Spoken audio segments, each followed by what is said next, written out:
성삼위 하나님의 크고 놀라우신 은혜와 우리를 죽기까지 사랑하시는 예수 그리스도의 십자가 사랑과 하늘 문을 여시고 부으시는 성령 하나님의 위로하심과 그 능력과 그 인도하심이 이 자리에 모이신 우리 모든 성도님들의 삶 가운데 충만하게 임하시기를 간절히 소망합니다.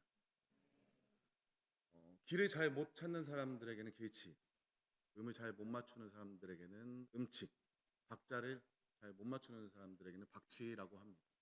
이런 맥락에서 보자면 저는 내비치거든요. 전에도 한번 말씀드렸던 적이 한번 있었는데요.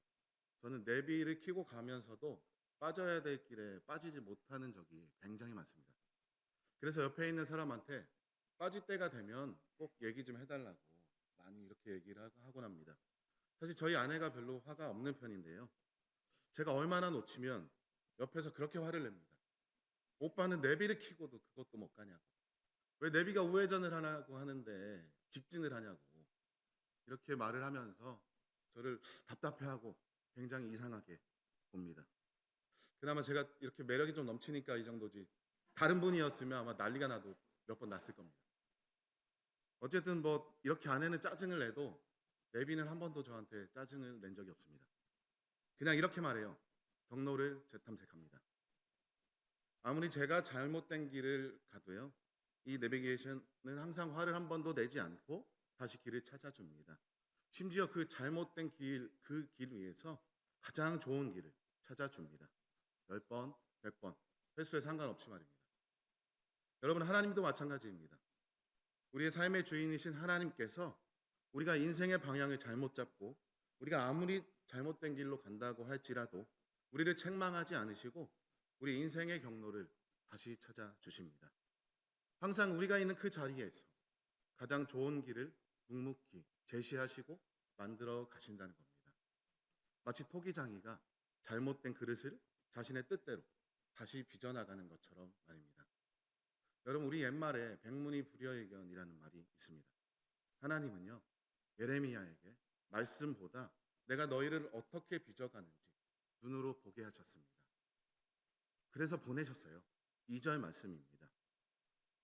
함께 읽어볼까요? 시작. 너는 일어나 토기장이의 집으로 내려가라.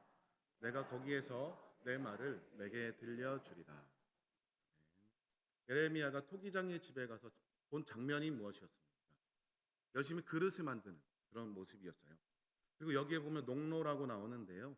이것은 도자기를 만들 때 쓰는 장비인데 예전에 그 사랑과 영혼이라는 영화에서 여자가 앉아있고 뒤에 연인 남자 영혼이 뒤에 앉아서 함께 빚을 때 발로 밟으면 이렇게 돌아가면서 손으로 그 장비를 말합니다. 거기서는 손을 좀 섬세하게 움직여야 됩니다. 조금 다른 방향, 다른 힘을 준다면 모양이 금세 삐뚤어지고 틀어지고 맙니다. 여기서는 이것을 터졌다라고 표현하고 있죠. 이 터진 그릇을 토기장이는 어떻게 했습니까? 버렸나요? 아니죠. 다시 자기의 의견대로 자신의 생각과 자신의 뜻대로 다시 새로운 그릇을 만들었습니다. 여러분, 제가 이번 설교를 준비하면서 도자기 공장에 가서 좀 배웠습니다. 그래서 도자기 만드는 그 과정을 제가 좀 전반적으로 배울 수 있었는데요. 도자기를 만들다 보면 이렇게 물건이 잘못되는 경우가 있습니다. 흔히 불량이라고 하죠. 이 불량이 나면 가장 먼저 하는 판단이 있다고 합니다. 이것을 수정할지, 이것을 다시 고쳤을지 판단을 하는 겁니다. 그렇게 생각했을 때 고쳐 쓰는 게 시간적으로나 경제적으로 새로 하는 것보다 더 큰 손해가 된다면 그 도자기는 과감하게 버려집니다. 그래서 도자기 공장에 가보면 제가 보기에는 말짱한 것 같은데 그런 그릇들이 쓰레기장에 산더미처럼 쌓여 있습니다. 그리고 그 도자기들은 결국 폐기물 처리장으로 가서 흔적도 없이 사라지게 되죠. 여러분, 이렇게 고쳐 쓴다는 것은 모든 것을 다 고쳐 쓴다는 얘기가 아닙니다. 고쳐 쓸 만한 가치가 있고 그만큼 소중하고 그만큼 귀하다는 겁니다. 그래서 다시 손에 대고 다시 빚어서 새롭고 온전한 그릇으로 만들어내는 것이죠. 그래서 하나님께서 우리를 만드시는, 고치시는 그 과정, 그 실현의 과정은요, 그만큼 우리가 하나님께 가치 있고 소중한 존재라는 증거입니다. 하나님의 기준은요, 이렇게 세상의 기준처럼 이 사람이 돈이 되는가, 이 사람이 좀 쓸모가 있는가, 이 기준이 아니라 내 것인가, 내 백성인가, 내 자녀인가, 이런 기준으로 보신다는 겁니다. 그래서 하나님은요, 우리의 인생이 아무리 실패한 것처럼 보이고 완전히 망가진 것처럼 보일지라도 포기하지 않으시는 분입니다. 한 번 터졌다고 버리지 않으시고 다시 빚으시고 또 다시 그 손에 올리셔서 그 인생과 그 걸어나갈 길을 완성해 가시는 분이라는 겁니다. 그런데 여러분, 여기서 우리가 꼭 기억해야 될 한 가지가 있습니다. 하나님께서 우리를 다시 빚으신 그 이유가요, 우리가 다시 쓸만해서가 아닙니다. 우리가 잘나서도, 우리가 잘해서도 아닙니다. 그 이유는요, 단 한 가지, 우리가 여전히 하나님의 것이기 때문에. 6절 말씀입니다. 함께 읽어보겠습니다. 시작. 이스라엘 족속아, 이 토기장이가 하는 것 같이 능히 행하지 못하겠느냐. 족속아, 진흙이 토기장이의 손에 있음 같이 너희가 내 손에 있느니라. 네. 저는 오래된 물건이나 옷 이런 거 잘 버리지 못합니다. 저 같은 분들이 꽤 많이 있으신 것 같은데요. 그래서 지금도 집에 가보면요, 제가 23살에 군대 제대하고 그때 샀던 아디다스 자켓이 아직도 있습니다. 23살에 제대했으니까 한 10년 정도밖에 지나진 않았습니다. 어쨌든 저는 그 옷을 지퍼를 좀 몇 번 고치기도 하고 보풀레기가 나서 그것을 막 제거하면서 입었습니다. 주변에서 또는 어머니가 버리라고, 제발 버리라고 막 했는데 저는 아무도 버리지 못하게 했습니다. 왜냐하면 제가 너무나 사랑하고 너무나 아끼는 제 것이기 때문입니다. 여러분, 우리는, 그리고 우리의 인생은 하나님의 소유입니다. 그래서 하나님께서 우리가 좀 잘못된 방향으로 가고 잘못된 선택을 하고 인생이 좀 잘못 만들어져 가고 있어도 버리지 않으시고 다시 멈추시고 막으셔서 다시 빚어나가시는 겁니다. 토기장이는 농로를 돌리며 그 그릇의 모양을 만들어갑니다. 그러다가 그 그릇의 모양이 이상해지고 삐뚤어지면 농로를 멈추고 모양을 다시 잡은 다음에 다시 돌리기 시작합니다. 이처럼 우리 인생 가운데 멈춤의 시간이 있는 것도, 내가 걸어가는 그 길 앞에 막힘의 어려움이 있는 것도 하나님께서 아름다운 모습으로 우리의 삶을 빚어나가시는 그런 과정이라는 것 꼭 기억하시기 바랍니다. 그래서 내 앞에 막힌 담이 있다면, 또 내 인생이 나아가지 못하고 자꾸 그 자리에 멈춰 있다면 하나님께서 나를 위해 일하지 않는 것이 아니라 그때가 바로 가장 열심히 우리 인생의 방향을 잡아가고 계시다는 그런 겁니다. 그런데 여러분, 우리는 하나님께 우리의 인생의 길이 막힐 때 보통 이렇게 반응합니다. 하나님, 이 길이 좋은데 왜 자꾸 막힙니까? 왜 자꾸 멈추십니까? 내가 조금 더 가보면 안 되겠습니까? 하나님이 도와주시면 되잖아요. 전능하신 하나님께서 이 길을 좋은 길로 만드시면 저도 좋고 하나님도 좋은 거 아닙니까? 사람들이 다 이 길이라고 하고 세상에서 당연한 선택이라고 하고 이 길 위에 있는 많은 사람들이 흔히 말하는 성공한 인생을 살고 있는데 왜 저는 어리석단 소리 들으면서 이렇게 막혀 있고 왜 이렇게 멈춰 있는 겁니까? 좀 대답 좀 해보세요. 그러나 여러분, 토기장이는 진능에게 설명하지 않습니다. 진능에게 어떠한 선택권도 주지 않아요. 그냥 멈추고 그냥 다시 만듭니다. 그래도 성경은요, 하나님께서 우리를 어떻게 인도하시는지 똑똑히 말해줍니다. 이사야서 30장 21절 말씀인데요, 함께 읽어보겠습니다. 시작. 오른쪽으로 치우치든지 왼쪽으로 치우치든지 내 뒤에서 말소리가 내 귀에 들려 이르기를 이것이 바른 길이니 너희는 이리로 가라 할 것이다. 네.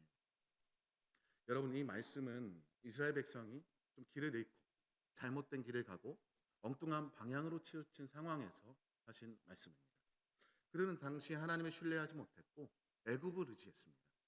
눈에 보이는 힘과 안전을 선택했고 자신들이 보기에 좋아 보이는, 맞아 보이는 길을 선택했습니다. 하지만 하나님께서는 그 길을 축복하지 않으셨습니다. 오히려 흔드셨고 막으셨고 불편하게 하셨습니다. 그리고 이렇게 말씀하셨습니다. 그 길이 아니다. 그쪽이 아니야. 이 말씀은 어떻게 하셨습니까? 네 뒤에서 말소리가 들린다. 하나님은 항상 우리 인생의 우리 앞에서 이렇게 길을 열어놓고 이리로 와라, 이렇게만 말씀하시는 분은 아닙니다. 우리가 잘못 들어선 그 길, 이미 되돌릴 수 없을 것 같은 그 자리에 우리 뒤에서 조용히 묵묵히 말씀하시는 분이라는 겁니다.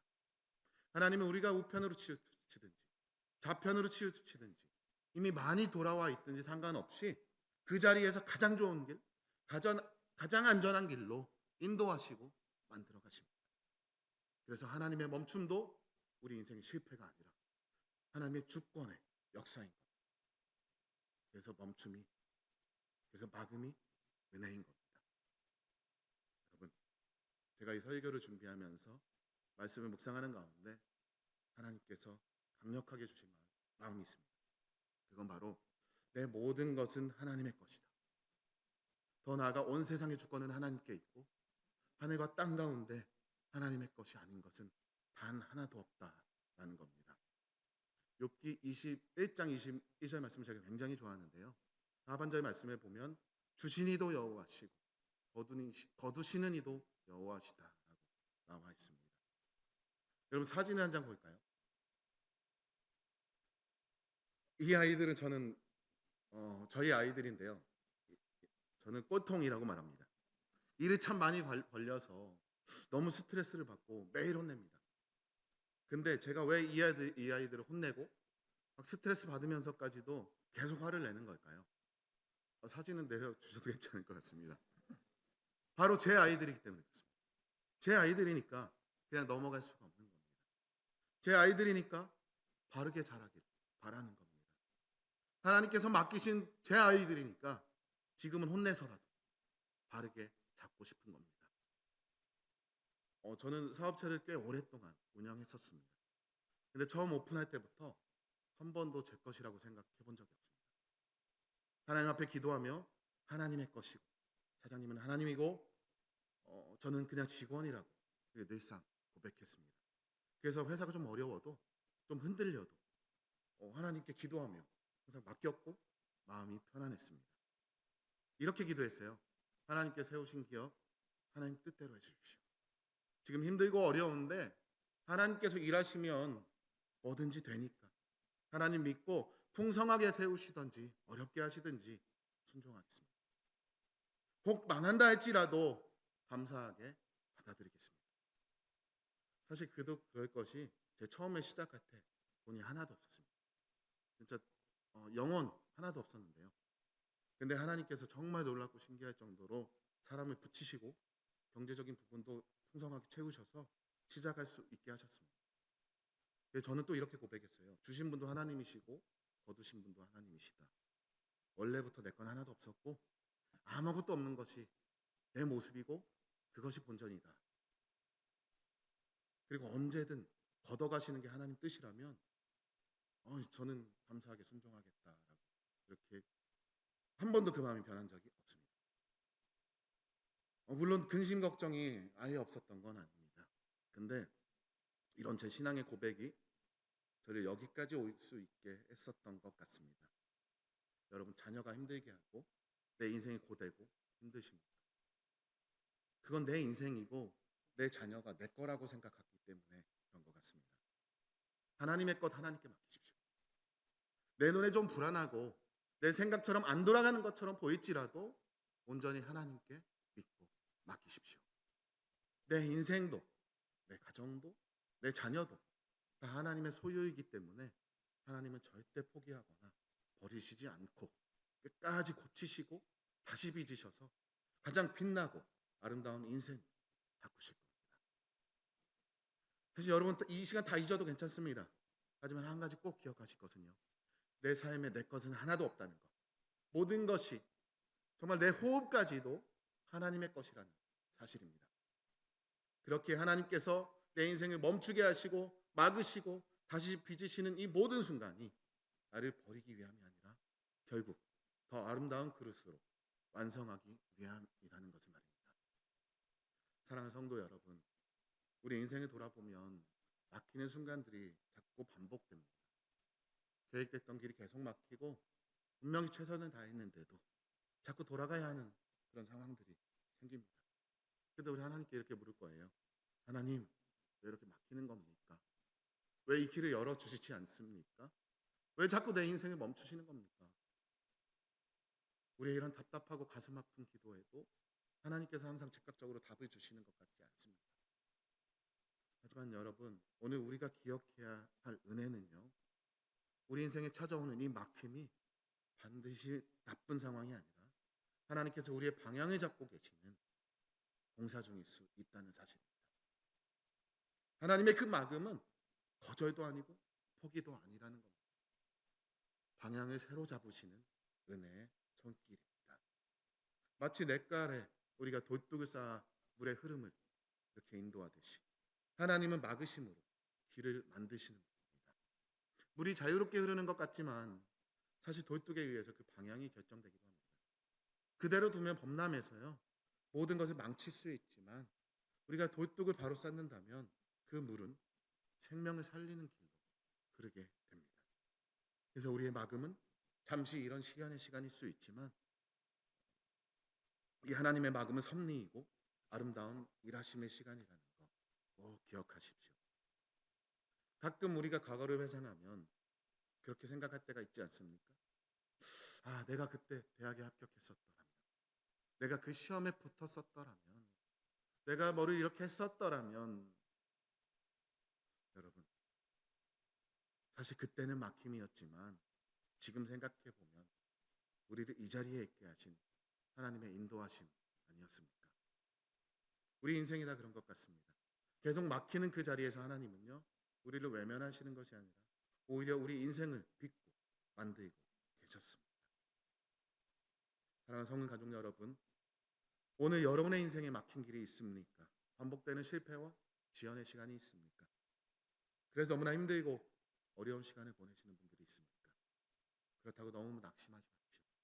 그것은 무관심의 증거가 아니라 하나님께서 여전히 여러분의 인생을 책임지고 계시다는 증명입니다. 하나님은 지금도 우리 각자의 삶 위에서 단 한순간도 멈추지 않고 일하고 계십니다.